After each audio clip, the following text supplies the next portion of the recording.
दुनिया के बड़े से बड़े वैज्ञानिक आज मंगल पर जीवन ढूंढ रहे हैं, लेकिन इंसान जीवन में मंगल नहीं ढूंढ रहा। नमस्कार, ओम शांति। स्वागत है आप सभी का जीना इसी का नाम है कि इस तीसरी कड़ी में हम सभी ये बेहतर तरीके से समझते हैं कि रिश्तों को सिर्फ समय की नहीं, समझ की भी ज़रूरत है। तो हम अपने पारिवारिक रिश्ते कैसे बेहतर बनाएं, इस विषय को आज समझने के लिए हमारे साथ ब्रह्मा कुमारी प्रीति दीदी जी एक बार फिर हैं। नमस्कार, ओम शांति प्रीति दीदी जी। दीदी, जैसा मैंने कहा कि रिश्तों को समझने के लिए सिर्फ समय की नहीं, समझ की भी ज़रूरत होती है। तो आज जनरेशन गैप हर परिवार में है। हर परिवार के हर सदस्य की एक अलग अलग मानसिकता है, अलग अलग विचार, अलग अलग धारणा है जी। तो जनरेशन गैप को हम कैसे ख़त्म करें ताकि हमारे परिवार खुशनुमा बने? जी, वास्तव में तो देखा जाए आज जनरेशन गैप बहुत ज़्यादा है। पहले की जनरेशन में और आज की जनरेशन में बहुत अंतर है, क्योंकि विचारों में अंतर आ गया है। क्योंकि पहले की जो जनरेशन थी उनमें कॉपरेशन की भावना थी, एक सहयोग की भावना थी, एक दूसरे को समझते थे, एक दूसरे में प्यार था और ये कहते थे कि हम सभी को मिलकर के चलना है, हम सभी को एक दूसरे को सहयोग देना है। पूरी जॉइंट फैमिली रहती थी। लेकिन आज की जो जनरेशन है वो अकेला अकेला चाहती है कि हमें परिवार के बीच में नहीं रहना है, सामूहिक परिवार में नहीं रहना है।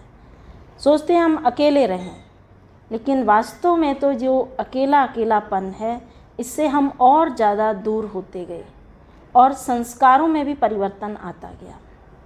लेकिन अगर हम इसको मजबूत बनाने के लिए फिर से अगर हम सबको एक साथ मिलकर के रहें और आपस में बैठ कर के बात करें। कई बार होता है कि कोई भी बात होती है, हम उसको समझते नहीं हैं और उसको हम दूसरे तरीके से ले लेते हैं, नेगेटिव वे में ले जाते हैं। तो नेगेटिव वे में ले जाने के कारण वो कहीं ना कहीं रिश्तों में दरार पड़ जाती है। तो इसको बेटर बनाने के लिए कि हम आपस में बैठें, मिलें, बातचीत करें। और फिर कहा भी जाता है कि जैसा कर्म हम करेंगे, हमें देखकर और भी करेंगे। तो हमें श्रेष्ठ कर्म करना है। एक बार की बात है कि प्रैक्टिकल घटना है कि जॉइंट फैमिली रहती थी। उसमें दादा दादी, मम्मी पापा और पोता पोती जॉइंट फैमिली रहते थे।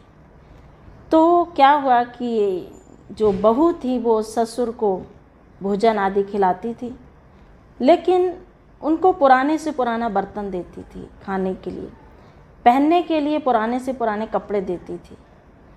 तो उनका जो पोता था वो देखता रहता था, ऑब्ज़र्व करता था कि हमारी मम्मी जो है वो दादा के साथ ऐसा करती है। तो उसने क्या किया, जो बर्तन थे वो उसने रख दिए। जब उन्होंने शरीर छोड़ा तो उसने बर्तन उनके साइड में रख दिए। उसकी मम्मी ने कहा कि बेटा नहीं, इसको अब फेंक दो क्योंकि ये दादा के पुराने बर्तन हो गए। तो कहा नहीं, अब इसमें आपको भोजन मिलेगा। क्योंकि वो देख रहा था कि दादा को इस तरह से देते हैं तो मैं भी इस तरह से व्यवहार करूँगा।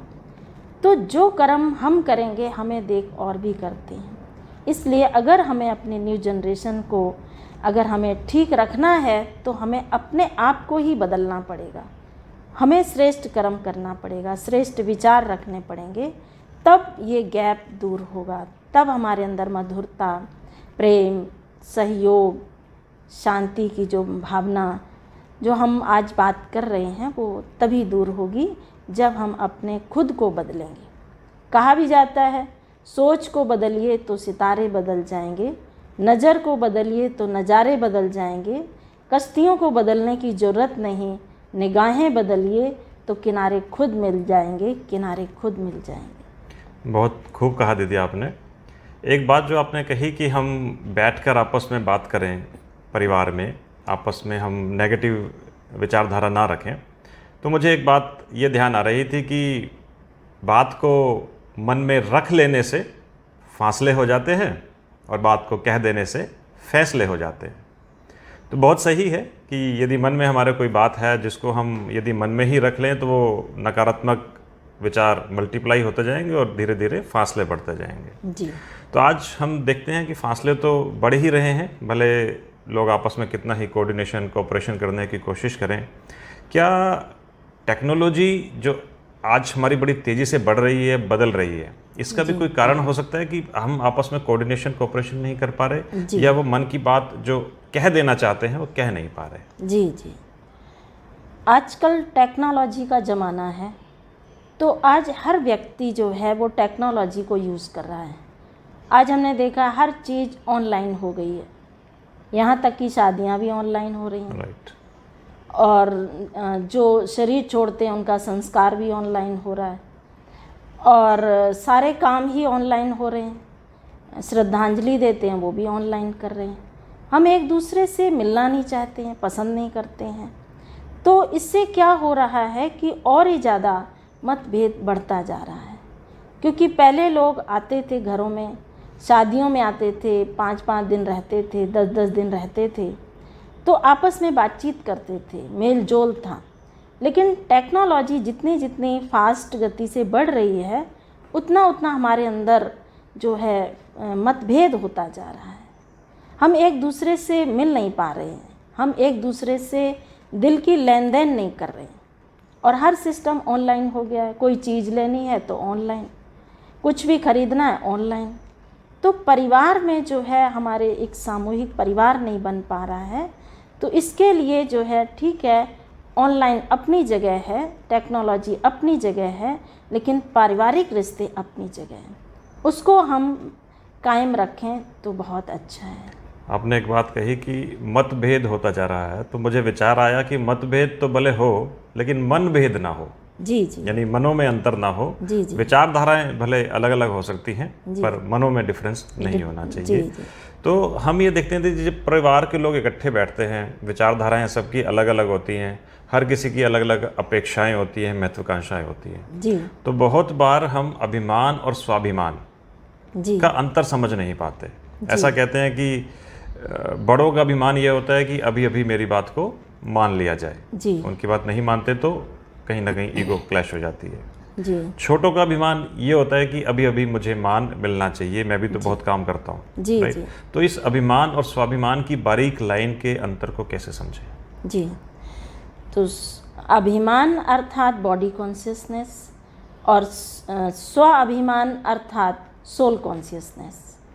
अगर हम सोल कॉन्शियस स्थिति में रहते हैं तो हमसे कोई भी गलती नहीं हो सकती है, क्योंकि बॉडी कॉन्शियस स्थिति में रहने से ही हमसे गलतियां होती हैं, और धीरे धीरे वो गलतियां और ज़्यादा बढ़ती जाती हैं।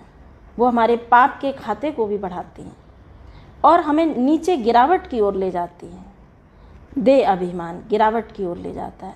अगर हम स्व अभिमान में रहें अर्थात सोल कॉन्शियस में रहें, तो हम और ज़्यादा उत्थान की ओर जाएंगे, और उत्थान की ओर जाने से हमारा कल्याण होगा। हमसे कोई भी पाप नहीं होगा, हमसे कोई विकर्म नहीं होगा। तो इसलिए हम अपने स्वाभिमान में रहें, ताकि स्वाभिमान में रहने से एक तो हमारे अंदर मधुरता भी आती है, प्रेम भी जागृत रहता है, और कॉपरेशन की भावना भी रहती है। और किसी भी प्रकार की कोई गलती भी करता है तो हम उसको बहुत जल्दी क्षमा कर देते हैं, नहीं तो वो अभिमान के कारण हम उसको क्षमा नहीं कर पाते हैं और वो भूल पर भूल होती जाती है। तो आपने बात कही कि सोल कॉन्शियस की, तो मुझे एक अच्छा स्लोगन याद आ रहा था कि सब चिंतन उन्नति की सीढ़ी है जी। और पर चिंतन पतन की जड़ है। पतन की जड़। तो हम वो सब चिंतन कैसे करें दीदी, और पर चिंतन को कैसे अपने जीवन में समाप्त करें, ताकि हमारे पारिवारिक रिश्ते मधुर हों और आपस में सामंजस्य हमारा बेहतर हो? जी, तो स्वमान में रहें कि मैं श्रेष्ठ आत्मा हूँ, मैं महान आत्मा हूँ, और भगवान स्वयं मेरा साथी है। तो अगर हम इस स्वमान में रहते हैं तो अभिमान हमारा धीरे धीरे समाप्त हो जाता है। ओके, भगवान को अपना साथी बनाकर जी। रखें। तो बहुत अच्छा, आज हमने ये चर्चा करी कि हम पारिवारिक रिश्ते कैसे मधुर बनाएं, अपने आपस में कैसे कन्फ्लिक्ट्स को ख़त्म करें, मतभेद भले हों लेकिन मनभेद ना हो। जी। तो सही है कि रिश्तों को मजबूत बनाने के लिए केवल समय की नहीं समझ की भी ज़रूरत होती है। जी, जी। तो आपका बहुत बहुत धन्यवाद दीदी। जी।